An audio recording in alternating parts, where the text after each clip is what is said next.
சத்தியத்தையும் அறிவீர்கள், சத்தியம் உங்களை விடுதலையாக்கும். கர்த்தருடைய வார்த்தைக்கு நேராக நம்முடைய இருதயங்களை நம்ம எல்லாரும் திருப்பலாம். ஆண்டுடைய வார்த்தைக்கு நேராக நம்ம எல்லா பிள்ளைகளும் நம்முடைய இருதயத்தை தேவனுடைய வார்த்தைக்கு நேராக திருப்புவோம். எசேக்கியேல் 43ஆம் அதிகாரம் 6வது வசனத்தை தொடர்ந்து நாம் தியானித்து வருகிறோம். எசேக்கியேல் 43ஆம் அதிகாரம் 6வது வசனத்தை நம்ம எல்லாரும் எடுத்துக்கொள்ளலாம். எசேக்கியேல் 43:6. அவர் ஆலயத்திலிருந்து என்னோட பேசுகிறதை கேட்டேன். அல்லேலூயாவா, அல்லேலூயா. எல்லாரும் சேர்ந்து இந்த வார்த்தையை வாசிக்கலாம். அவர் ஆலயத்திலிருந்து என்னோட பேசுகிறதை கேட்டேன். ஆமென். கர்த்தர் ஆலயத்துக்கு வரும்போதெல்லாம் தேவன் நம்மோடு கூட பேசுகிற தேவனாய் இருக்கிறார். நம்முடைய ஊழியத்தினுடைய மிகப்பெரிய தலைப்பு சத்தியத்தை அறிவீர்கள், சத்தியம் உங்களை விடுதலை ஆக்கும். நம்முடைய வாழ்க்கையில 2 விதமான விடுதலை இருக்கிறது. ஒன்று சரீரத்தில் உண்டாகிற விடுதலை, இன்னொன்று நம்முடைய ஆவியில் உண்டாகிற விடுதலை. சரீரத்தில் நாம் விடுதலை அடைவது ரொம்ப சுலபம். ஒரே நாளில் ஒரு நிமிஷத்தில் சுகம் வந்துடும். ஆண்டவர் குஷ்டரோகியை பார்த்து சுத்தமாகு அப்படின்னு சொன்னால் சரீரத்தில் சுத்தமாயிரும். ஆனால் அவனுடைய ஆவியில் இருக்கிறதான பல கேள்விகள், பாரம்பரியமாய் வாழ்ந்த வாழ்க்கைகள், முன்னோர்களின் பாரம்பரியமாய் வந்ததான அந்த ஜென்ம சுபாவங்கள், அவன் இதுவரைக்கும் கற்றுக்கொண்ட காரியங்கள், பல காரியங்களிலிருந்து அவன் ஒவ்வொன்றாய் விடுதலையாக வேண்டுமானால் அவன் சத்தியத்தை அறியதான் இவைகளில் இருந்தெல்லாம் விடுதலை பெறுகிறான். அப்போ இந்த சத்தியத்திலிருந்து அறியும் போது இந்த உலக காரியங்கள் மற்ற அநேக காரியங்களிலிருந்து விடுதலை பெறுவதுதான் அவனுக்குள்ளே ஒரு மறுரூபத்தை உண்டாக்குகிறது. சரீரத்தில் விடுதலை ஆகிறது ஒரே ஒரு நாளில் விடுதலை வந்துடும். இல்லை, ஒரு சில வாரம் சில மாதங்களில் அவர்களுக்கு விசுவாசத்தை பொறுத்து அந்த விடுதலை வந்துடும். ஆனால் அதை பார்க்கிலும் நமக்கு தேவையானது நம்முடைய ஆவியிலே உண்டாகிறதான ஒரு விடுதலை. அந்த விடுதலை தான் நம்மை ஜெயிக்க வைக்கும். அந்த விடுதலை தான் சத்துருவானவனை மேற்கொள்ள வைக்கும். அதுதான் நம்மை வருகைக்கு ஆயத்தப்படுத்தும். எல்லாவித ஆசீர்வாதங்களையும் அந்த விடுதலை தான் நமக்கு கொண்டு வரும். அல்லேலூயா.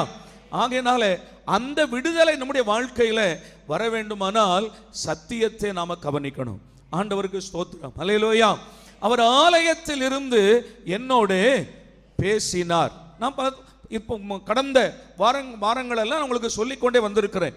ஏன் ஆண்டவர் மனிதனோடு முகமுகமாய் பேசினவர் ஏன் பேசுகிறதில்லை? அதற்கு பின்பு ஆண்டவர் ஊழியக்காரர்கள் மூலமாய் பேசினவர், அதற்கு பின்பு ஆண்டவர் ஆலயத்திலிருந்து ஜனங்களோடு கூட என்ன செய்தாராம்? பேச ஆரம்பித்தார். சபையின் காலங்களிலே ஆண்டவர் ஆலயத்திலிருந்து இப்பொழுது மக்களோடு கூட பேசுகிறார். ஆனால் பழைய ஏற்பாட்டு காலத்திலும் இந்த புதிய ஏற்பாட்டு காலத்திலும் ஒரு மிகப்பெரிய ஒற்றுமை இருக்கிறது. பழைய ஏற்பாட்டு காலத்தில் ஆண்டவர் எப்படி ஆலயத்திலிருந்து பேசினாரோ அதுபோலவே புதிய ஏற்பாட்டு காலத்திலும் ஆண்டவர் ஆலயத்திலிருந்து பேசுகிறார். பழைய ஏற்பாட்டு காலத்தில் ஆலயம் 3 வகையாய் பிரிக்கப்பட்டிருந்தது. நம்முடைய சரீரம், என்னோட மனிதன் 3 வகையாக தான் உண்டாக்கப்பட்டிருக்கிறான். பழைய ஏற்பாட்டு காலத்தில் இருந்த ஆலயம் அது பிரகாரம் பரிசுத்த ஸ்தலம், மகா பரிசுத்த ஸ்தலம் என்று இருந்தது. அதே போல மனிதன் ஆவி, ஆத்துமா, சரீரம் என்று உண்டாக்கப்பட்டிருக்கிறான். ஆண்டவர் எங்கே இருந்து பேசினார்? மகா பரிசுத்த ஸ்தலத்திலிருந்து பேசினார். அந்த மகா பரிசுத்த ஸ்தலத்திற்கு போக வேண்டுமானால் அவன் பிரகாரத்தை கடந்து போகணும். அந்த பிரகாரத்தை தாண்டினால் பரிசுத்த ஸ்தலம். அங்கே ஞானஸ்நான தொட்டி, தண்ணீர் தொட்டி இருக்கிறது, பலிபீடம் இருக்கிறது, குத்து விளக்கு இருக்கிறது, சமூக தப்பத்தை வைக்கிற மேஜை இருக்கிறது. இதெல்லாம் நான் உங்களுக்கு ஏற்கனவே விளக்கி இருக்கிறேன். அல்லேலூயா. அந்த தண்ணீர் தொட்டி ஞானஸ்நானத்தையும் அந்த பலிபீடம் நம்முடைய சுபாவங்கள், சுயங்கள் எல்லாவற்றையும் சுட்டரிப்பதையும், குத்து விளக்கு சபையின் மத்தியில் அவர் உலாவுகிறதையும், அதற்கு பின்பு சமூக பத்து மேஜை நம்மை அனுதின வாழ்க்கையிலும் நம்மை அர்ப்பணித்து புது கிருபையை பெற்றுக்கொள்வதையும் அது காண்பிக்கிறது என்பதை நான் உங்களுக்கு சொன்னேன். இதை கடந்து போனால் மகா பரிசுத்த ஸ்தலம், அங்கே ஆண்டவர் போகிற ஊழியக்காரோடு பேசினார். ஆனால் புதிய ஏற்பாட்டு காலத்தில் ஆண்டவர் சரீரத்தை கடந்து ஆத்துமாவை கடந்து ஆவியில கர்த்தர் பேசுகிறார். அல்லேலூயா. மாம்சத்துக்குரியவனோடு மாம்சத்தில் ஆண்டவர் பேசுகிறதில்லை, ஆத்துமாவோடு கூட கர்த்தர் பேசுகிறதில்லை. தேவன் ஆவியா இருக்கிறார், அவர் நம்முடைய ஆவியோடு கூட பேசுகிறார். 1 கொரிந்தியர் 3:16 சொல்லுகிறபடி நீங்களே தேவனுடைய ஆலயமாய் இருக்கிறீர்கள், கர்த்தருடைய ஆவி உங்களுக்குள்ளே வாசமாய் இருக்கிறது என்று நீங்கள் அறியாது இருக்கிறீர்களா என்று ஆண்டவருடைய வார்த்தை சொன்னது. ஆண்டவருக்கு ஸ்தோத்திரம், அல்லேலூயா. கடந்த நாளிலே தேவனுடைய ஆலயத்திலே ஊழியம் செய்ததான சகரியாவோடு ஆண்டவர் பேசின ஒரு காரியத்தை நான் உங்களுக்கு சொன்னேன். இன்றைக்கு ஒரு முக்கியமான காரியத்தை நான் உங்களுக்கு சொல்ல வேண்டும் என்று நான் வாஞ்சைப்படுகிறேன், இல்லாவிட்டால் நடத்தப்படுகிறேன். இந்த ஆலயத்திலே ஆண்டவர் பேசினார் என்று சொல்லுவதற்கு முன்பு அதற்கு மேலே இருக்கிறதான ஒரு 2 வசனங்களை வாசித்து விட்டால் அது நமக்கு இன்னும் தெளிவாக கொஞ்சம் வரும் என்று நினைக்கிறேன். ஆகையினாலே நம்ம வாசித்ததான எசேக்கியேல் 43 அதிகாரம் 6வது வசனத்தை வாசித்தோம் இல்லையா? மேலே இருக்கிறதான 4-5 வசனங்கள் ரொம்ப முக்கியமான வசனங்கள். அதையும் சேர்த்து வாசித்தால் இன்னும் கொஞ்சம் நமக்கு சத்தியம் விளங்கும் என்பதை நான் உங்களுக்கு சொல்லுகிறேன். 4-5 வசனங்களை கவனிங்க. கர்த்தருடைய மகிமை கீழ் திசைக்கு எதிரான வாசல் வழியாய் ஆலயத்துக்குள் பிரவேசித்தது. அப்பொழுது ஆவி என்னை எடுத்து உட்பிரகாரத்திலே, அதாவது மகா பரிசுத்த ஸ்தலத்திலே கொண்டு போய் விட்டது. இதோ கர்த்தருடைய மகிமை ஆலயத்தை நிரப்பிற்று. அடுத்த வார்த்தை சொல்லுகிறார், அவர் ஆலயத்திலிருந்து என்னோட பேசுகிறதை கேட்டேன். அல்லேலூயா. அப்ப கர்த்தர் ஆலயத்திலிருந்து நம்மோடு கூட பேச வேண்டுமானால் கர்த்தருடைய மகிமை உள்ளே வரணும். ஆமென் சொல்லுங்க. கர்த்தருடைய மகிமை உள்ளே வரணும். நீங்க அந்த வார்த்தையை கவனிங்க. 4வது வசனம், கர்த்தருடைய மகிமை கீழ் திசைக்கு எதிரான வாசல் வழியாய் ஆலயத்துக்குள் பிரவேசித்தது. எத்தனை பேர் நீங்க எசேக்கியேல் புத்தகம் வாசித்திருக்கிறீங்க? அல்லேலூயா, அல்லேலூயா. ஒரு முக்கியமான காரியத்தை நான் உங்களுக்கு சொல்கிறேன், கொஞ்சம் கவனிங்க.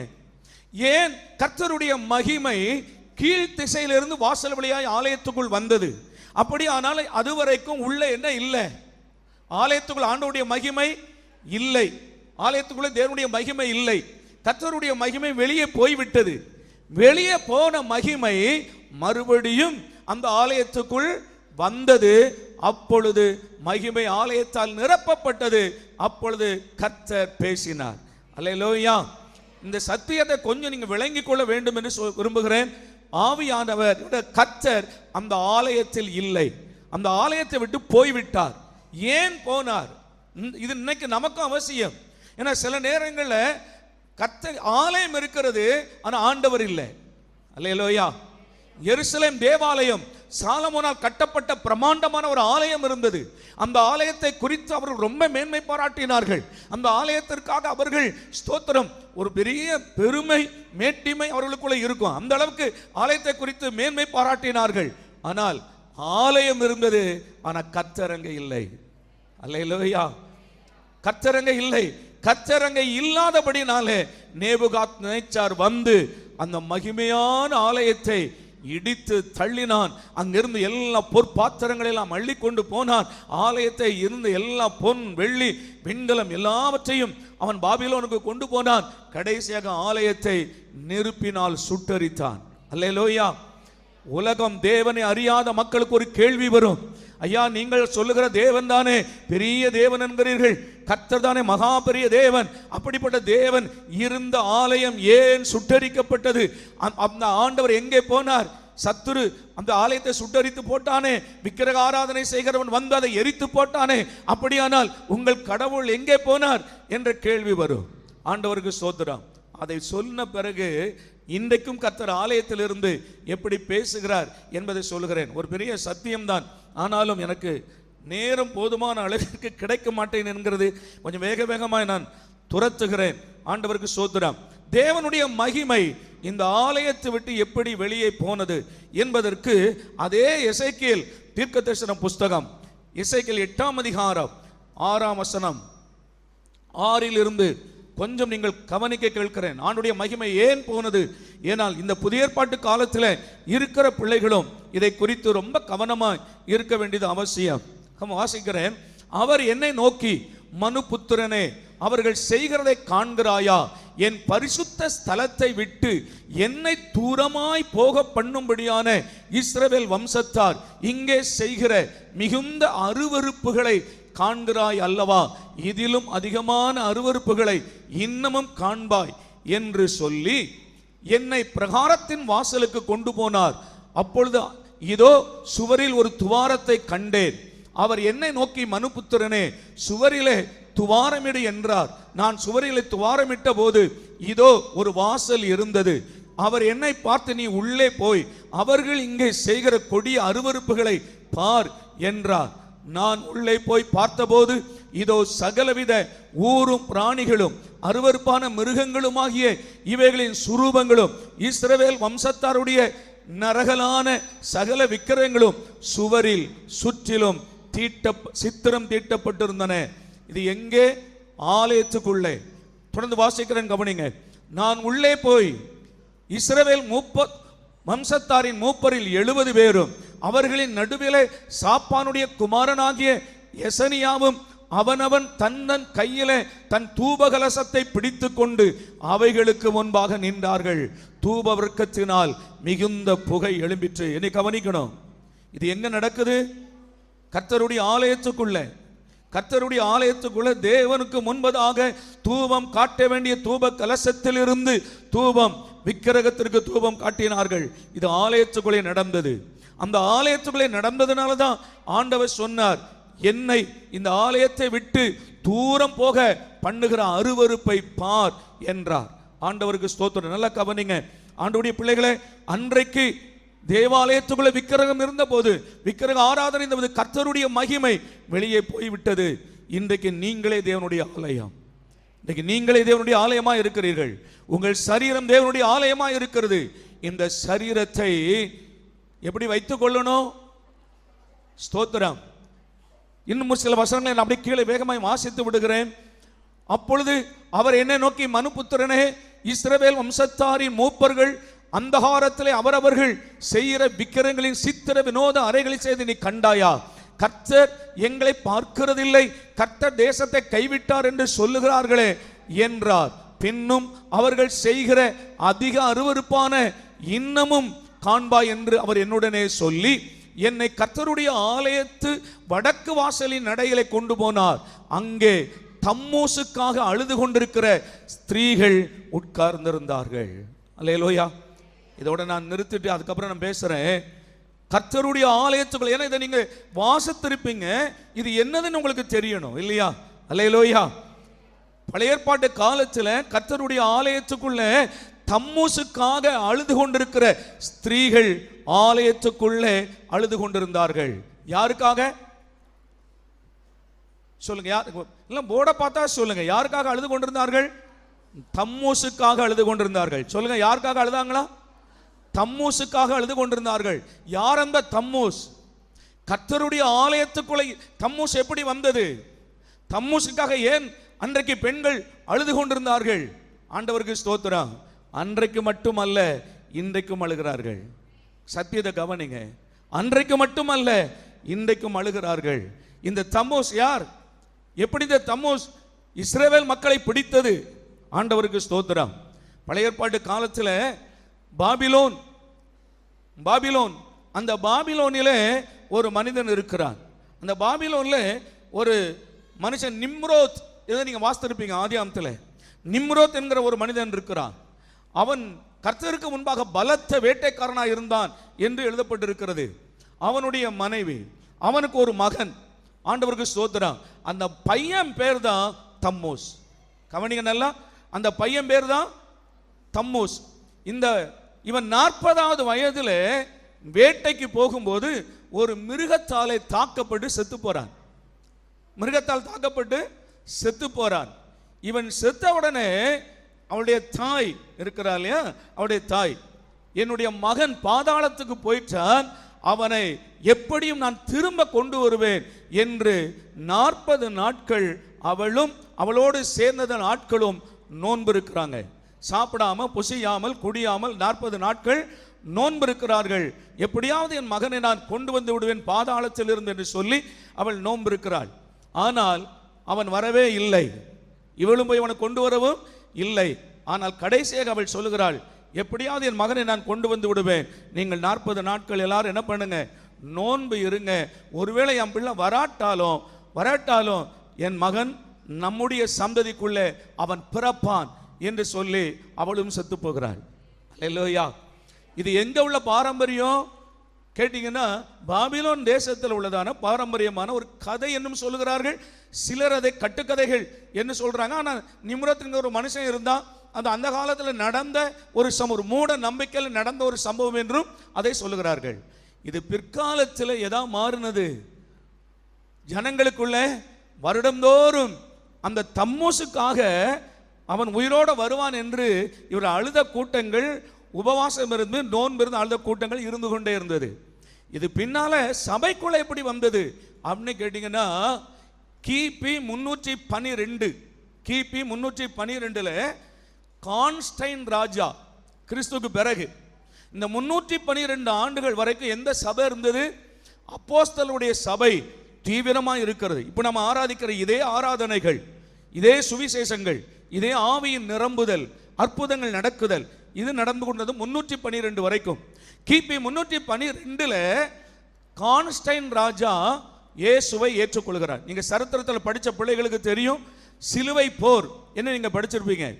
அவன் பல தடவை யுத்தங்களுக்கு சென்று, இந்த ரோம மன்னன் பல தடவை யுத்தங்களுக்கு சென்று அவன் தோற்று போனதுனால கடைசியாக அவனுடைய அந்த ஷெட்டில் படுத்திருக்கிறான் இராணுவத்தில். அப்பொழுது ஒரு சொப்பனம் பார்க்கிறான். அந்த சொப்பனத்தில் கொடியில சிலுவை போட்டுக்கொண்டு யுத்தத்திற்கு போய் ஜெயித்து விட்டதாக கண்டான். உடனே தன்னுடைய இராணுவ சகாக்களுக்கெல்லாம் சொன்னான், இப்படி நான் ஒரு சொப்பனம் கண்டேன் என்று. அவர்கள் சொன்னாங்க, இது கிறிஸ்தவ மார்க்கத்தை உடையதான சின்னம் இது என்று. இவங்க எல்லாரும் கொடியில சிலுவை அடையாளத்தை போட்டு யுத்தத்திற்கு போனான். அதுதான் சிலுவை போர்னு சொல்லுவாங்க. போனான், ஜெயித்து விட்டான். இந்த ஜெயித்த உடனே இந்த கான்ஸ்டைன் ராஜா, ரோம மன்னன், இவன் சொன்னான், என் தேசத்தில் நான் இயேசுவை ஏற்றுக்கொள்கிறேன், இயேசுதான் மெய்யான தேவன் என்று எனக்கு ஜெயம் கொடுத்தார், நான் ஏற்றுக்கொள்கிறேன். என் தேசத்தில் இருக்கிற மக்கள் எல்லாம் இயேசுவை ஏற்றுக்கொள்ள வேண்டும், என் நாடு கிறிஸ்தவ நாடு என்று பறைசாற்றினான். ரோமன்ல கிபி 312 பறைசாற்றினான். ஜனங்கள் எல்லாம் கட்டாயப்படுத்தப்பட்டார்கள். நீங்கள் கிறிஸ்தவ மார்க்கத்துக்கு வந்தால் உங்களுக்கு அரசு சலுகைகள் கிடைக்கும், வேலைகள் கொடுக்கப்படும் என்று பறைசாற்றினார்கள். ஜனங்கள் எல்லாரும் கிறிஸ்தவர்களாய் மாறினார்கள். இதுதான் ரோம கத்தோலிக்க மார்க்கம், ரோமன் கத்தோலிக்கம். இது மாறினது எப்போ? கிபி 312 மாறினார்கள். கிராமம் கிராமமாய், பட்டணம் பட்டணமாய், கூட்டம் கூட்டமாய் மாறினார்கள். அப்படி மாறும்போது கிறிஸ்தவர்களாய் மாறினார்கள். ஆனால் ரட்சிக்கப்பட்டவர்களாய் மாறவில்லை. அல்லேலூயா. நமக்கு வேதம் என்ன சொல்லுகிறது? அப்போஸ்தலர் நடபடிகள் என்ன வாசிக்கிறோம்? ரட்சிக்கப்படுகிறவர்களை கர்த்தர் அனுதினமும் சபையில சேர்த்து கொண்டு வந்தார். அப்ப ரட்சிக்கப்பட்ட கூட்டம் தான் இப்போ நம்ம சபையில சேர்த்து கொள்ளப்பட்டு வரணும், அதுதான் சபை. ஆனால் அந்த நாட்களில் நடந்தது என்ன? ராஜா சொல்லிட்டார், எல்லாரும் யாரா மாறுங்க? கிறிஸ்தவர்களாய் மாறுங்கள். குடிகாரன் குடிகாரனா இருந்தான், கொலைகாரன் கொலைகாரனா இருந்தான், விபச்சாரக்காரன் விபச்சாரக்காரனா இருந்தான். அவன் அப்படி யாரா மாறிட்டான்? கிறிஸ்தவர்களாய் மாறினார்கள். கிறிஸ்தவர்களாய் மாறின உடனே அவர்கள் ராஜா கிட்ட சொன்னாங்க, நாங்கள் இதுவரைக்கும் வழிபட்டு வந்ததான அநேக சிலை வழிபாடுகள் எங்களுக்கு வேணும், நாங்கள் சிலை இல்லாமல் எங்களால் ஆராதிக்க முடியாது, சிலை வேணும். உடனே மன்னன் சொன்னார், நீங்கள் அம்மனை கும்பிட்டு வந்தீங்களா, மரியாதை என்ன பண்ணுங்க, வச்சுக்கிடுங்க. வேற ஆண் சாமியை கும்பிட்டீங்களா, அவங்க இயேசுநாதர் அப்பாவை சூசையப்பரா வச்சுக்கிடுங்க, என்ன இயேசுநாதருக்கு செலவை என்று சிலை வணக்கம் முதல் முறையாக சபைக்குள்ளே வர ஆரம்பித்தது. அல்லேலூயா. நல்ல கவனிங்க, இப்படிதான் சிலை வணக்கம் எங்க வந்தது? சபைக்குள்ளே வர ஆரம்பித்தது. இந்த சபைக்குள்ளே வர ஆரம்பித்த உடனே இவர்கள் ஏற்கனவே எதை கடைபிடித்து கொண்டு இருந்தாங்க? இந்த தம்மூசுக்காக இவர்கள் வருஷத்துல 40 நாட்கள் நோன்பு இருக்கிறதான பழக்கம் உடையவர்களாக இருந்தார்கள். அது அப்படியே எங்க வந்தது? சபைக்குள்ளே வந்தது. அல்லேலூயா. ஆரம்பத்தில் ரோமன் கத்தோலிக்க சபைக்குள்ளே வந்ததுதான் இந்த தம்மூசுக்காக அழுது கொண்டிருந்த ஜனங்கள் அப்படியே தவக்காலம் என்று உள்ளே கொண்டு வந்தாங்க. தவக்காலம் 40 நாட்கள். இது என்ன காலமா? லெந்து காலங்கள், தவ காலங்கள் என்று சபைக்குள்ளே அதை சத்துரு கொண்டு வருகிறார். இது அவர் அப்படியே பாரம்பரியமாக உள்ள வருகிறது. இப்போ வருஷந்தோறும் இவங்க 40 நாட்கள் பூ வைக்க மாட்டாங்க, 40 நாட்கள் இவங்க நல்ல ஆகாரம் எடுக்க மாட்டாங்க, 40 நாட்கள் மாமிசம் சேர்க்க மாட்டாங்க. இந்த 40 நாட்கள் எங்க இருந்து வந்தது இது? அல்லேலூயா. கவனிங்க, இது எங்க இருந்து வந்த பழக்கம் என்றால் இவைகள் புறஜாதி மார்க்கத்தில், பாபிலோனிய மார்க்கத்தில் இருந்து வந்தது. பின்பு இது ரோமர்களுக்குள்ளே பரவியது. அதற்கு பின்பு இஸ்ரவேலர்களுக்குள்ளும் அது பரவி தேவாலயத்துக்குள்ளே தம்மூஸ்காக அழுகிற ஒரு கூட்டம் அங்கே இருந்தார்கள். இன்றைக்கு திருச்சபைக்குள்ளே எங்கும் பரவி இருக்கிறது. அல்லேலூயா. இந்த 40 நாட்கள் நோன்பு இருக்கிறது, 40 நாட்கள் உபவாசம் என்ற பழக்கம் எங்கே உள்ளது என்றால் இதெல்லாமே புறஜாதி மார்க்கத்துக்குள்ள இருந்து உள்ளே நுழைந்தது. அல்லேலூயா. ஆண்டவருக்கு ஸ்தோத்திரம். இது ரோமன் கத்தோலிக்க மார்க்கத்தில் தான் இது வேரூன்றி ஆழமாய் போய்விட்டது. வேதத்தில் அது எதற்காவது ஆதாரம் உண்டா? கிடையாது. இவர்கள் சொல்லுகிறதெல்லாம் இயேசுநாதர் 40 நாட்கள் உபவாசம் இருந்தார், அதனால நாங்களும் இருக்கிறோம். இயேசுவானர் எப்ப இருந்தார்? 40 நாட்கள். ஞானசானம் எடுத்த உடனே ஊழியத்தை துவக்குவதற்கு முன்பு ஆண்டவர் 40 நாட்கள் புசியாமலும் குடியாமலும் இருந்து அவர் தன்னை கர்த்தருக்குள்ளே ஆவிக்குள்ளே பலப்படுத்தி கொண்டு ஊழியத்துக்கு புறப்பட்டு போனார். அல்லேலூயா. அவர் சிலுவையில் அறையப்படும் போது போகும்போது திரளான மக்கள் அழுகிறார்கள். ஒரு நீதி தேவனை சிலுவையில் அடிக்க கொண்டு போறல என்று திரளான மக்கள் அழுகிறார்கள். அவர்களை பார்த்து ஆண்டவர் சொன்னார், நீங்கள் எனக்காக அழ வேண்டாம். அப்படிதானே பைபிள் சொல்லுது. நீங்கள் எனக்காக அழ வேண்டாம், உங்களுக்காக உங்களுடைய பிள்ளைகளுக்காகவும் அழுங்கள். ஏன்னா அவங்க மனம் திரும்பணும், அவங்க ரட்சிக்கப்படணும் என்று சொன்னார். அப்படி என்றால் இதுதான் இந்த தம்மூசுக்காக அழுத கூட்டம் அந்த காலத்திலிருந்து இருக்குது. இது அப்படியே எங்க வந்தது? சபைக்குள்ள வந்தது. அங்கிருந்து ஒரு பெரிய எதிர்ப்பு புராட்டஸ்டன்ட் பண்ணி, ஸ்தோத்திரம், மார்ட்டின் லூத்தர் அங்கிருந்து வெளியே வருகிறார். அவர் வந்த பிறகு ஒரு சில விக்கிரக ஆராதனை பழக்கத்தை அவர்கள் விட்டு விட்டார்கள். ஆனால் மற்ற அநேக பாரம்பரியத்தையும் கையோடு கொண்டு வந்தாங்க. அந்த பழக்கம் இன்றைக்கு எங்க இருக்கிறது? அதற்குள்ளே இருக்கிறது.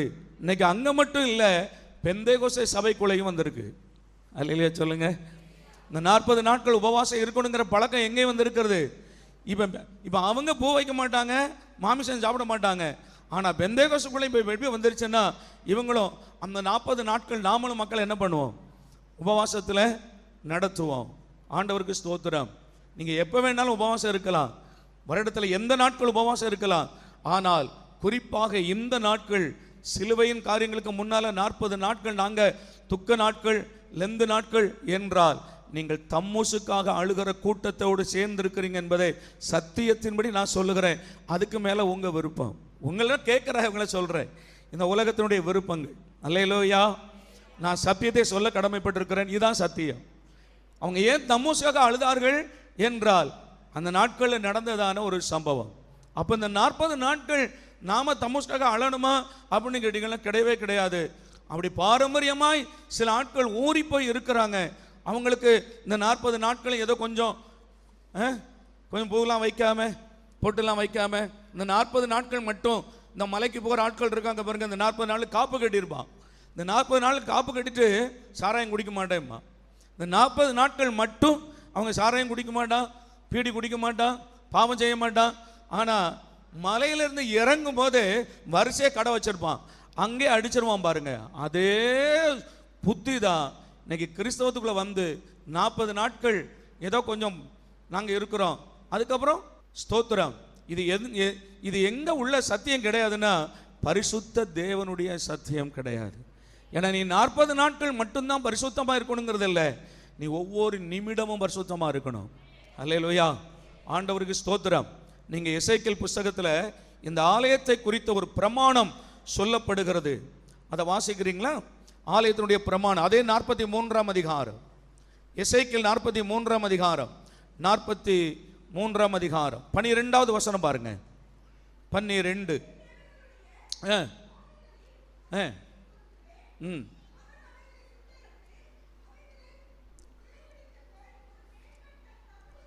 எசேக்கியேல் 43:12 ஆலயத்துடைய பிரமாணம் என்னவென்றால், நல்லா கவனிங்க, நம்ம எல்லாருக்கும் பரலோக தேவன் பிரமாணங்களை தந்திருக்கிறார்.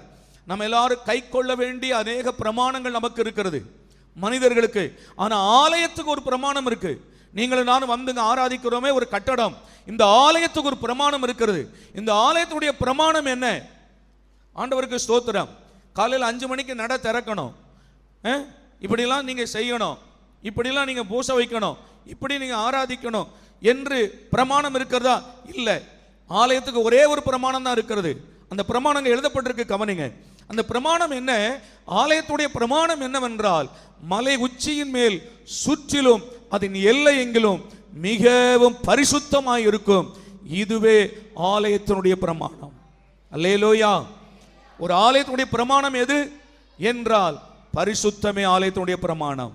ஆமென் சொல்லுங்க. பரிசுத்தம் இல்லாமல் கர்த்தரை ஒருவரும் ஆலயத்துக்கு உள்ளேயும் சரி, இனி வரப்போகிற 2ஆம் வருகையிலும் சரி, கர்த்தரை தரிசிக்க முடியாது என்று சொல்லுகிறார். அப்ப ஒரு ஆலயத்தின் பிரமாணம் பரிசுத்தம் இல்லாததுனால கர்த்தருடைய மகிமை உள்ளே தம்மூசுக்காக அழுத கூட்டம் விக்கிரக ஆராதனை பண்ணினது. இது நிமித்தமாய் கர்த்தருடைய மகிமை என்ன பண்ணிருச்சா? வெளியில போய்விட்டது. அதை மட்டும் கொஞ்சம் வாசிக்கலாமா? எசேக்கியேல் 9ஆம் அதிகாரம். 9ஆம் அதிகாரம். அந்த மகிமை எப்படி வெளியே போனது என்பதை பார்த்துவிட்டு ஆண்டவர் பேசுவதை குறித்து நான் வேகமாய் சொல்லிவிடுகிறேன். எசேக்கியேல் 9ஆம் அதிகாரம் 3வது வசனம். அப்பொழுது இஸ்ரவேலின் தேவனுடைய மகிமை கேருபின் மேலிருந்து எழும்பி ஆலயத்தின் வாசற்படியிலே வந்து, நல்லா கவனிங்க, மகா பரிசுத்த ஸ்தலத்துக்குள் இருந்த தேவனுடைய மகிமை உள்ளே இருந்த விக்கிரக ஆராதனையின் நிமித்தமாய், உள்ளே இருந்த அருவருப்புகளின் நிமித்தமாய் தேவனுடைய மகிமை, அந்த கேருபீன்கள் மத்தியில் இருந்த தேவ மகிமை எழும்பி, தேவனுடைய மகிமை எங்க வந்துருச்சா? ஆலயத்தினுடைய வாசற்படிக்கு. 10ஆம் அதிகாரம் 4வது வசனம். அதே எசேக்கியேல் 10ஆம் அதிகாரம் 4வது வசனம். கர்த்தருடைய மகிமை கேருபீன் மேலிருந்து எழும்பி ஆலயத்தின் வாசற்படியிலே வந்து, ஆலயம் மேகத்தினாலே நிறைந்தது, பிரகாரமும் கர்த்தருடைய மகிமையின் பிரகாசத்தினால் நிறைந்தது. வாசற்படியிலே 18வது வசனம். 18. தேவனுடைய மகிமை ஆலயத்தின் வாசற்படியை விட்டு புறப்பட்டு கேருபீன்கள் மேல் நின்றது. நல்லா கவனிங்க. மகா பரிசுத்த ஸ்தலத்துக்குள் இருந்து அது வெளியே வந்து வாசற்படியில் நின்று இப்பொழுது கேருபீன்களுக்கு மேல் அந்த தேவ மகிமை நிற்கிறது. 11ஆம் அதிகாரம் 23ஆம் வசனம். 11:23. கர்த்தருடைய மகிமை நகரத்தின் நடுவில் இருந்து எழும்பி நகரத்துக்கு கிழக்கே இருக்கிற மலையில் போய் நின்றது. அல்லேலூயா. கவனிங்க கவனிங்க கவனிங்க. உள்ளே கர்த்தருடைய ஆலயம் விக்கிரகத்தால் நிரப்பப்பட்ட போது அந்த மகிமை தேவனுடைய அந்த கேருபீன் மத்தியிலிருந்து எழும்பி வாசற்படிக்கு வந்தது. வாசற்படியிலிருந்து கிழக்கே வந்தது. அங்கிருந்து மலை உச்சியிலே போய் இப்பொழுது நிற்கிறது. நல்லா கவனிக்கணும். இந்த மகிமை ஒரு நாள் நிரந்தரமாய் எருசலேமை விட்டு பரலோகத்துக்கு போனது. இப்பொழுது ஆலயத்தில் என்ன இல்லை? மகிமை இல்லை. அல்லேலூயா. ஆனா ஆலயம் இருந்தது. ஆலயம் இருந்தது. இன்னைக்கு மக்கள் அதைத்தான் நினைக்கிறாங்க. எங்களுக்கு ஒரு பெரிய ஆலயம் இருக்கிறது, பாரம்பரியமான ஒரு ஆலயம் இருக்கிறது. ஆனா சத்தியத்தின்படி உள்ள மகிமை எங்க இருக்குதா? அதை கவனிங்க. தம்மூசுக்காக அழுகிற ஒரு கூட்டம் உள்ளே அழுது கொண்டிருக்கிறது. 40 நாட்கள் நோன்பு, 40 நாட்கள் விரதம் உள்ளே இருக்கிற அந்த கூட்டம் தம்மூசுக்காக அழுத கூட்டம். ஆண்டவருக்கு ஸ்தோத்திரம். என் அன்பு கர்த்தருடைய பிள்ளைகளே, அப்படி போன மகிமை. ஓசியாவின் புத்தகம் 5ஆம் அதிகாரம் கொஞ்சம் வாசிங்களேன்.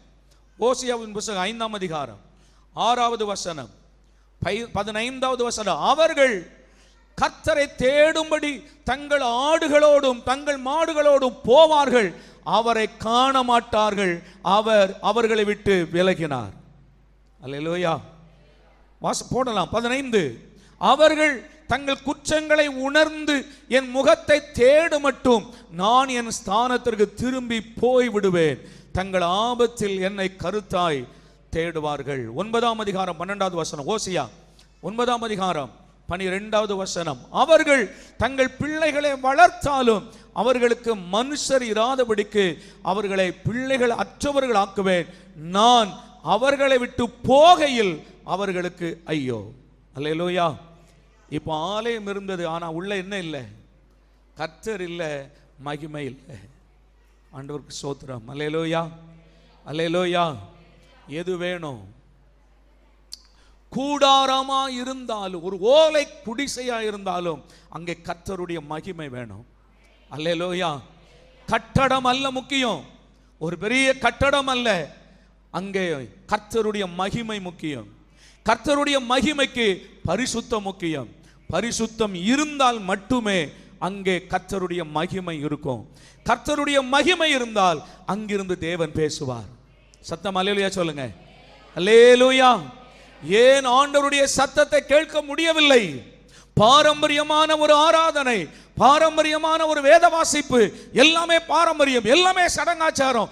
ஏன் கர்த்தருடைய சத்தத்தை கேட்க முடியவில்லை என்றால் அங்கு கர்த்தருடைய மகிமை கிடையாது. ஆண்டவருக்கு ஸ்தோத்திரம். எனக்கு அருமையான ஆண்டவருடைய பிள்ளையே, கவனியுங்கள்.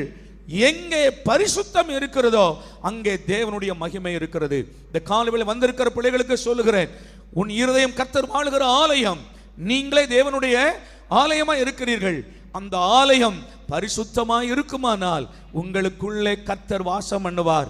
உங்களுக்குள்ளே இருந்தே கர்த்தர் உங்களோடு பேசுவார். அல்லேலூயா. உங்களுக்குள்ளே இருந்தே கர்த்தர் பேசுவார். தேவனுடைய சத்தத்தை கேட்பீர்கள். கர்த்தருடைய சத்தத்தை கேட்கிற காதுள்ளவன் பாக்கியவான். அல்லேலூயா. ஆண்டவருக்கு ஸ்தோத்திரம். கர்த்தருடைய பிள்ளையே, உனக்கு ஒரு பிரச்சனை வருகிறது என்றால் உனக்கு உள்ள இருந்தே கர்த்தருடைய சத்தம் கேட்க முடியும். உனக்கு ஒரு ஆபத்து வருகிறது என்றால் உனக்கு உள்ள இருந்தே ஒரு சத்தம் கேட்க முடியும். ஒரு மனிதன் போய் பஸ்ல ஏற போகிறான். ஆண்டவர் ஆவியானவர் சொல்லுகிறார், இந்த பஸ்ல போகாத, கீழே இறங்கு. அடுத்த பஸ் வரும், அதுல போ. எங்க இருந்து பேசினார்? சொல்லுகிறேன், உனக்குள்ளே ஒரு ஆலயம் இருக்கிறது. உனக்குள்ளே ஒரு ஆலயம், அந்த ஆலயத்துக்குள்ள ஒரு ஆவி இருக்குது. அந்த ஆவியோடு கர்த்தர் பேசுகிறார். அந்த சத்தத்தை கேட்ட உடனே ஏறினவன் கீழே இறங்கி விட்டான். நடந்த சம்பவம். கீழே இறங்கி விட்டான். 10 நிமிடம் கழித்து அடுத்த பஸ் வந்தது, அதிலே போனால் இடையில அவனுக்கு முன்னால் போன கர்த்தர் ஏறாது என்று சொன்ன அந்த பஸ்ஸில் பயங்கரமான கூட்டம், நடு ரோட்டில் பயங்கர கூட்டம். கீழே இறங்கி பார்த்தால் அந்த பஸ் விபத்துக்குள்ளாகி அநேக மக்கள் மரித்திருந்தார்கள். ஆண்டவருக்கு ஸ்தோத்திரம். கர்த்தர் உன்னோடு பேசுகிற தேவன். அல்லேலூயா. உன்னுடைய சரீரம் தேவனுடைய ஆலயமாய் இருக்குமானால், உன்னுடைய சரீரம் கர்த்தருடைய கோவிலாக உனக்குள்ளே ஆண்டவர் வாசம் பண்ணுவாரானால் ஆண்டவர் உனக்குள் இருந்து உன்னோடு பேசுவார். ஞாயிற்றுக்கிழமை கர்த்தருடைய நாள். இந்த கர்த்தருடைய நாளிலே ஆலயத்துக்கு வரும்போது ஆண்டவர் பலிபீடத்திலிருந்து தேவன் உன்னோடு பேசுகிறார். அல்லேலூயா. கர்த்தர் பேசுகிற தேவன். ஆண்டவருக்கு ஸ்தோத்திரம். சரி, இன்றைக்கு ஆண்டவர் பேசின ஆலயத்தை கர்த்தர் பேசின ஒரே ஒரு சத்தியத்தை நான் வேகமாக உங்களுக்கு சொல்லுகிறேன். ஏசாயா தீர்க்கதரிசியின் புத்தகம் 66ஆம் அதிகாரம் 6வது வசனம். ஏசாயா தீர்க்கதரிசியின் புத்தகம் 66ஆம் அதிகாரம் 6வது வசனம். நகரத்திலிருந்து அமளியின் இரைச்சலும், அதிலிருந்து கவனிக்கப்படுங்க, தேவாலயத்திலிருந்து சத்தமும் கேட்கப்படும். அது தமது சத்துருக்களுக்கு சரி கட்டுகிற கர்த்தருடைய சத்தம் தானே. அல்லேலூயா. கம்பீர சத்தத்தை அறியும் ஜனங்கள் பாக்கியம் உள்ளவர்கள். கர்த்தருடைய ஆலயத்துக்கு வரும்போது தேவனுடைய சத்தம் கேட்கிறதாம். அது என்ன சத்தம் என்றால், தேவாலயத்திலிருந்து சத்தம் கேட்கப்படும். அது என்ன சத்தம்? அது தமது சத்துருக்களுக்கு சரி கட்டுகிற கர்த்தருடைய சத்தம் தானே. அல்லேலூயா. என் அன்பு பிள்ளைகளே, இந்த உலகத்தில் வாழ்கிற காலங்களிலே நமக்கு அநேக சத்துருக்கள், நீங்கள் விரும்பினாலும் விரும்பாவிட்டாலும் அநேக சத்துருக்கள் எழும்பி விடுகிறார்கள். அநேக சத்துருக்கள், உன் வீட்டாரே உனக்கு சத்துருவாய் மாறி விடுகிறார்கள். நீ ஆண்டவருடைய பிள்ளையாய் வாழும்போது இந்த உலகம் உனக்கு சத்துருவாய் மாறி விடுகிறது. விக்கிரக ஆராதனை செய்கிறவர்கள் நம்மை பகைத்து நமக்கு சத்துருக்களாய் மாறிவிடுகிறார்கள். அவர்கள் செய்கிற பாவத்தை நீங்களும் நானும் செய்யாததினாலே அவர்கள் நமக்கு சத்துருக்களாய் மாறிவிடுகிறார்கள். காரணமே இல்லாமல் அநேக சத்துருக்கள். ஆண்டவருக்கு ஸ்தோத்திரம்.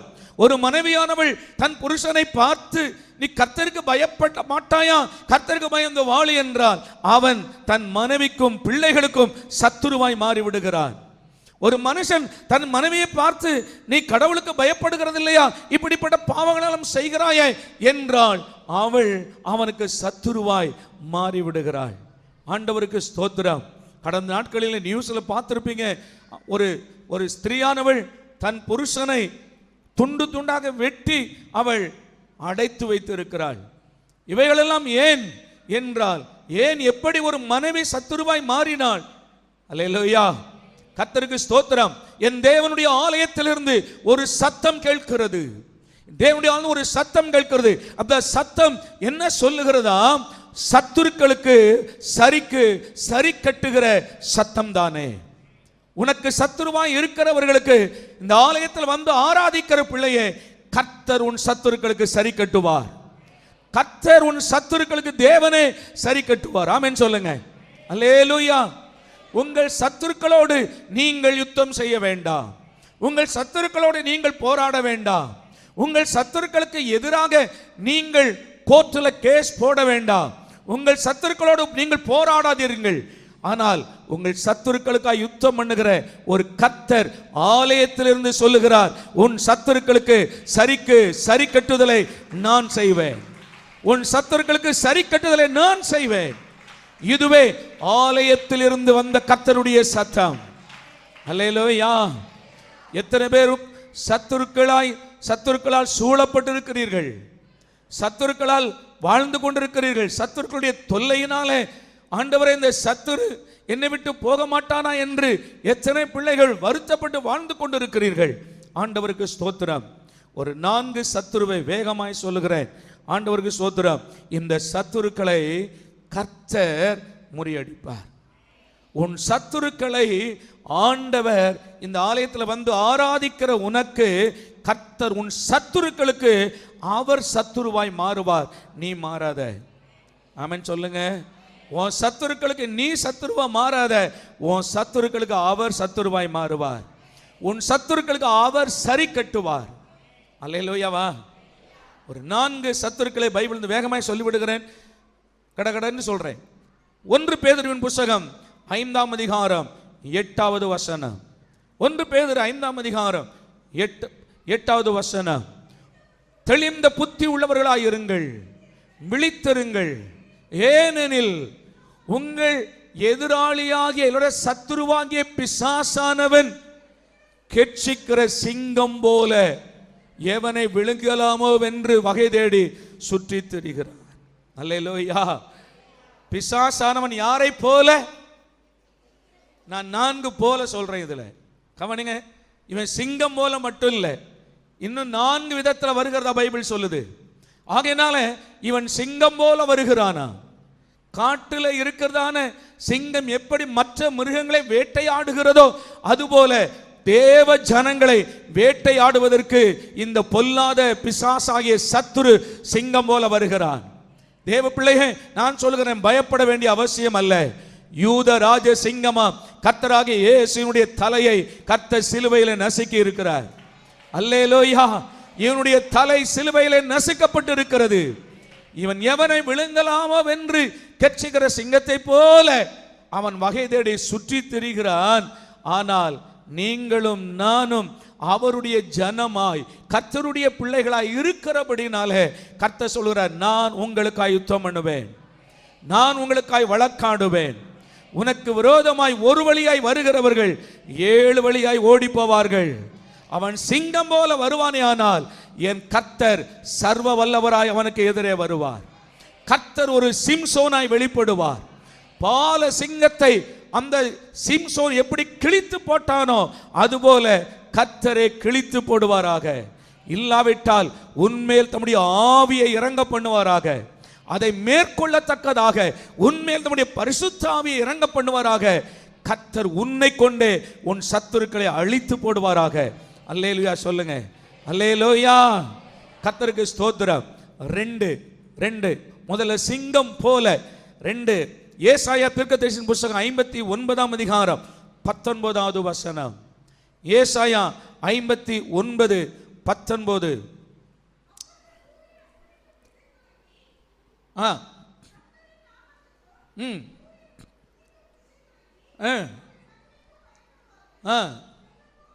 வெள்ளம் போல் சத்துரு வரும்போது யாரை போல வர்றானா?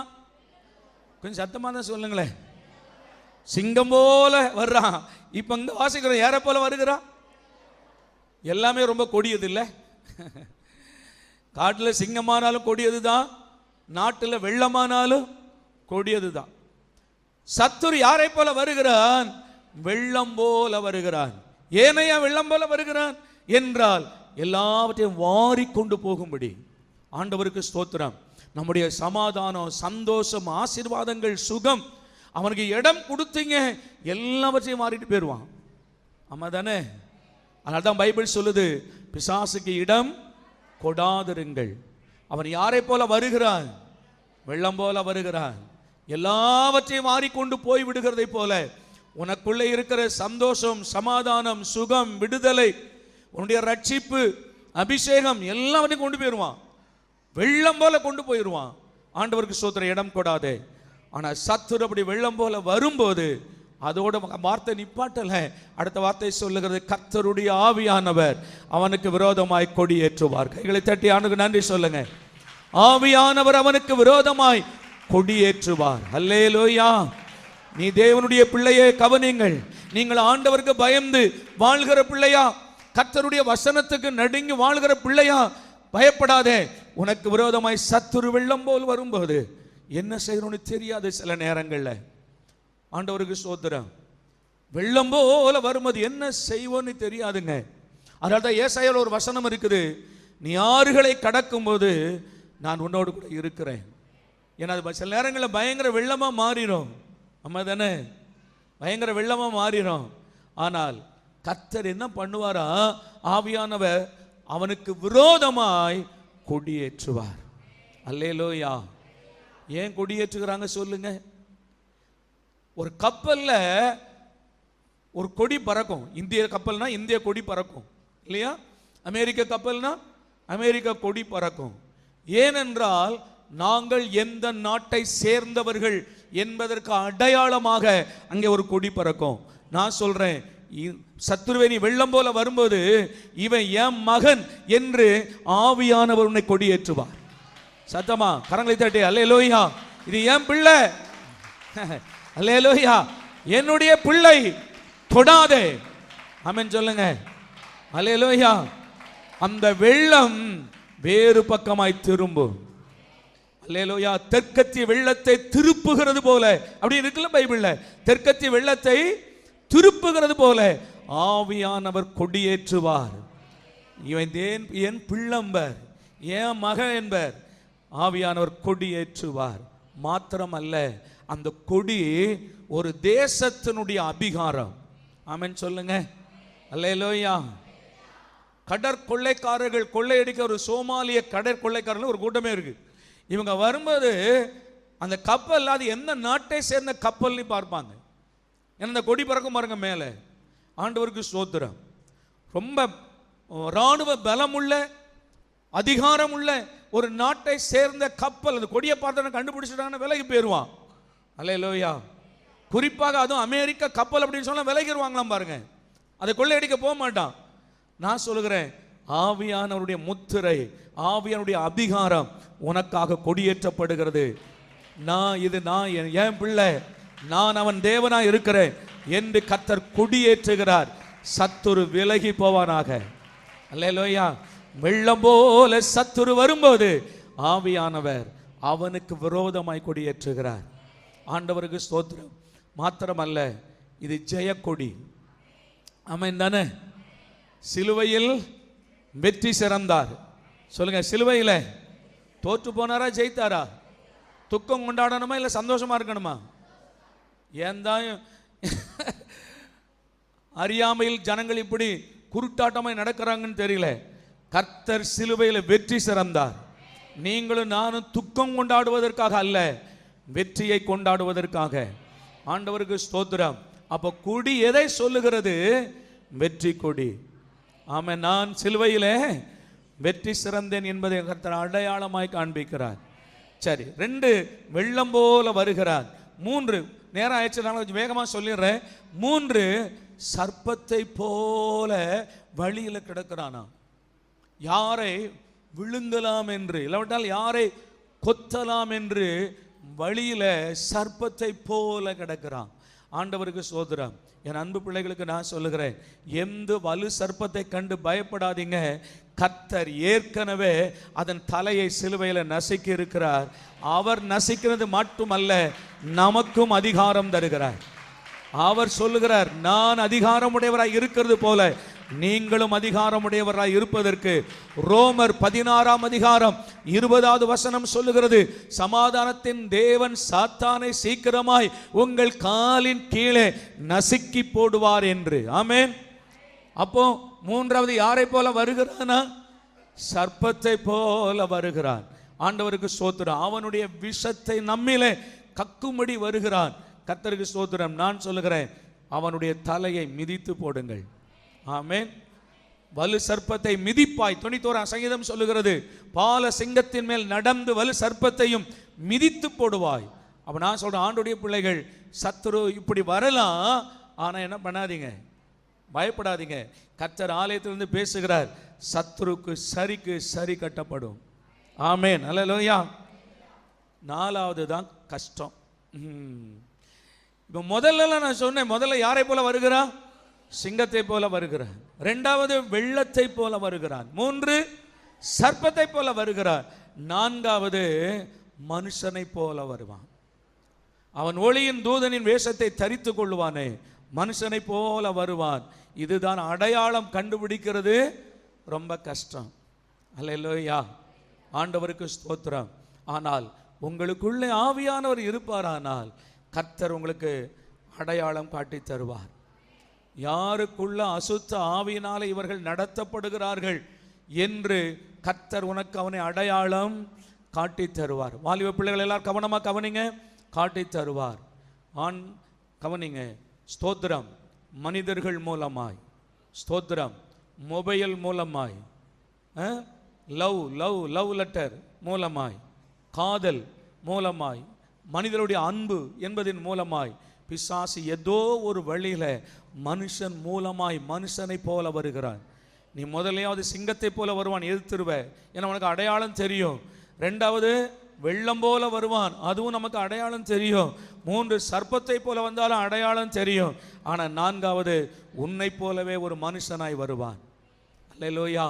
நீ அடையாளம் கண்டுபிடிக்க முடியாத அளவிற்கு உன்னை நேசிக்கிறவனாக, அன்பு கூறுகிறவளாக அவள் வருவாள், அவன் வருவான். கர்த்தருக்கு ஸ்தோத்திரம். ஆனால் உனக்குள்ளே ஆவியானவர் இருப்பார், ஆனால் அவர் உனக்கு அடையாளம் காட்டுவார்.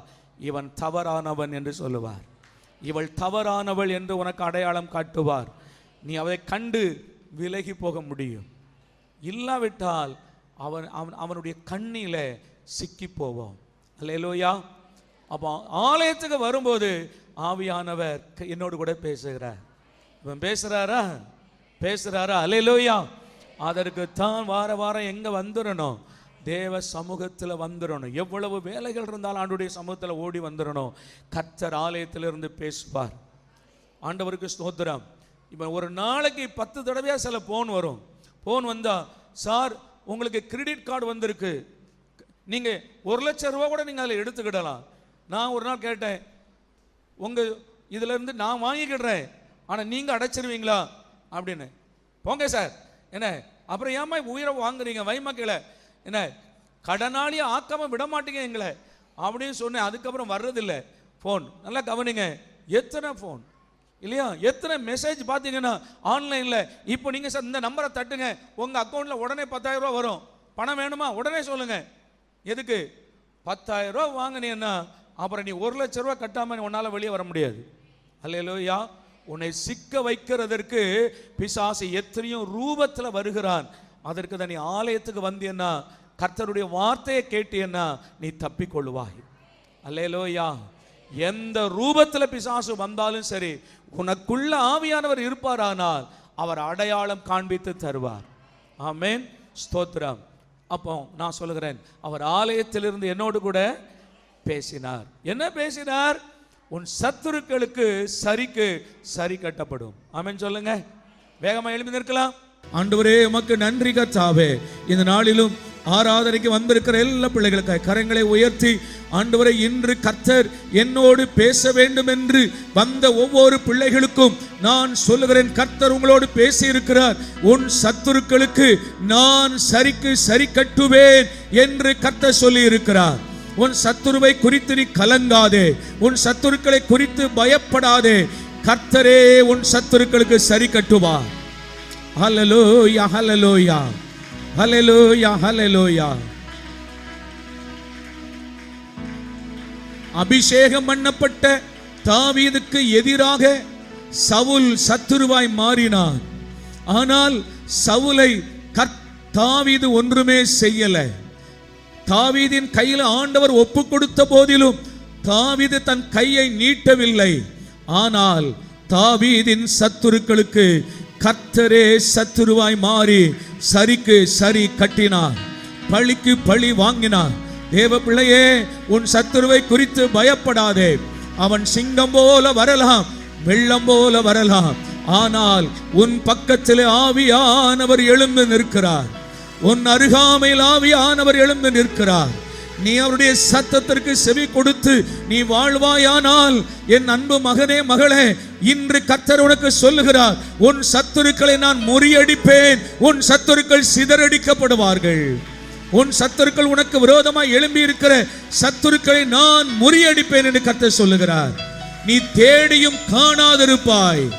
உன் சத்துருக்களை தேடியும் காணாதிருப்பாய். கர்த்தர் உன் சத்துருக்களை நிர்மூலமாக்கி போடுவாராக.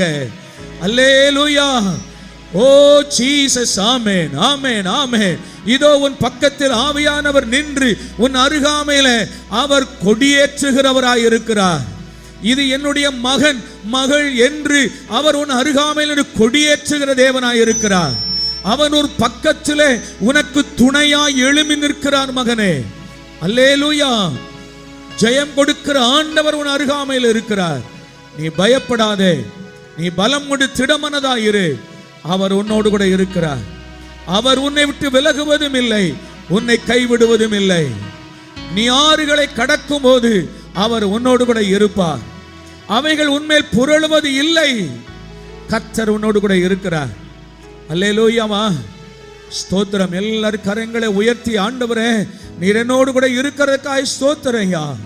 கர்த்தாவே, என்னோடு கூட பேசி இருக்கிறீர். ஆண்டவரே, என் சத்துருக்களுக்கு நீர் சரி கட்டுதலை என் கண்கள் காணும். அல்லேலூயா சொல்லுங்க. என் சத்துருக்களுக்கு சரி கட்டுதலை என் கண்கள் காணும். ஆண்டவரே, நீர் பெரியவர், நீர் உயர்ந்தவர், நீர் உன்னதமானவர். ஆண்டவரே, கர்த்தரே தெய்வம் என்று நான் அறிந்திருக்கிறேன். அவர் எனக்காக யுத்தம் செய்வார். ஹல்லேலூயா, ஹல்லேலூயா, ஹல்லேலூயா, ஹல்லேலூயா. ஸ்தோத்திரம். ஒரு விசை கூட எல்லாரும் ஒரே ஒரு சரணத்தை மட்டும் பாடி கர்த்தரை எல்லாரும் தொழுது கொள்வோமா? ஹல்லேலூயா. அதிசயங்கள் செய்கிறவர் நம் நடுவில் இருக்கிறார். அற்புதங்கள் செய்கிறவர் நமக்குள் வசிக்கிறார். அதிசயங்கள் செய்கிறவர் நம் அருகில் இருக்கிறார். அற்புதங்கள் செய்கிறவர் என்றும் நமக்குள் இருக்கிறார். கண்ணீரை இரத்தமா மாற்றினார் அதிசயம். தண்ணீரை இரத்தமா மாற்றினார் அதிசயம். வெறும் தண்ணீரை திராட்சை ரசமாய் மாற்றினார் அதிசயம். வெறும் தண்ணீரை திராட்சை ரசமாய் மாற்றினார் அதிசயம். அதிசயங்கள் செய்கிறவர் நம் அருகில் இருக்கிறார். அற்புதங்கள் செய்கிறவர் என்றும் நமக்குள் இருக்கிறார். கரங்களை உயர்த்தி எல்லா பிள்ளைகளும் கர்த்தரை உயர்த்தி, கர்த்தரை உயர்த்தி. ஹல்லேலூயா. அற்புதங்களின் தேவனே, அற்புதங்களின் தேவனே, உமக்கு நன்றி ஐயா. இந்த பிள்ளைகளுக்கு ஆண்டவர் ஒவ்வொரு பிள்ளைகளுக்கும் அற்புதங்களை செய்யும். அவர் ஆவியில் ஒரு அற்புதம் நடக்கட்டும் ஆண்டவரே. தகப்பனே உமக்கு நன்றி கர்த்தாவே. நீங்களே தேவனுடைய ஆலயம் என்று சொன்னீரே. உம்முடைய பிள்ளைகளுடைய ஆலயம் பரிசுத்தமாய் இருக்கிறது. அதில் வியாதிகள் இருக்க வேண்டாம், அதில் பலவீனங்கள் இருக்க வேண்டாம். தகப்பனே அந்த ஆலயத்தை சுகமாக்குவீராக ஆண்டவரே. பலவீனங்களை எடுத்து போடுவீராக. உம்முடைய பிள்ளையுடைய சரீரம் ஆரோக்கியமாக இருக்கட்டும், அது பரிசுத்தமாக இருக்கட்டும் ஆண்டவரே. பரலோக தேவனே ஸ்தோத்திரம். உம்முடைய கரங்களில் ஒப்பு கொடுக்கிறோம். ஒவ்வொரு பிள்ளைகளுக்கும் சுகம், பலன், சமாதானம், மகிழ்ச்சி, தீர்க்க ஆயுசை ஆண்டவர் உம்முடைய பிள்ளைகளுக்கு தாரும்.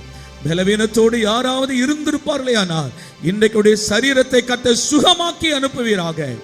பலவீனங்கள் நீங்கட்டும் என்று ஜெபிக்கிறோம். அது தேவனுடைய ஆலயம் ஆண்டவரே. பரலோக தேவனை உம்முடைய கரத்தில் ஒப்பு கொடுக்கிறோம். செலுத்தப்பட்ட காணிக்கைகளை கர்த்தாவே நீர் ஆசீர்வதித்ததற்காய் ஸ்தோத்திரம் ஆண்டவரே. வெளியிலே ஆண்டவரே உம்முடைய பிள்ளைகள் முதற் பலனை தானியங்களை கொண்டு வைத்து இருக்கிறார்கள். அவைகளை கர்த்தர் ஆசீர்வதிக்க நாங்கள் ஜெபிக்கிறோம். அவருடைய விளைச்சலை பெருக பண்ணுவீராக. தேவனுடைய கரத்தில் அர்ப்பணிக்கிறோம். சகலவற்றையும் கர்த்தர் ஆசீர்வதியும். எல்லா மகிமையும் துதியும் உமக்கே செலுத்துகிறோம். கர்த்தராகிய இயேசு கிறிஸ்துவின் நாமத்தில் வேண்டிக் கொள்கிறோம் எங்கள் நல்ல பிதாவே, ஆமென். நம்முடைய கர்த்தராகிய இயேசுவின் கிருபையும் பிதாவாகிய தேவனுடைய அன்பும் பரிசுத்தமுடைய ஐக்கியமும் இன்றும் என்றும் சதா காலங்களில் நம் அனைவரோடும் சகல பரிசுத்தவான்களோடும் நிலைத்திருப்பதாக, ஆமென். என் ஆத்துமாவே கர்த்தரை ஸ்தோத்திரி, என் முழு உள்ளமையுடைய பரிசுத்த நாமத்தை ஸ்தோத்திரி. என் ஆத்துமாவே கர்த்தரை ஸ்தோத்திரி, கர்த்தர் செய்த சகல உபகாரங்களை மறவாதே, ஆமென்.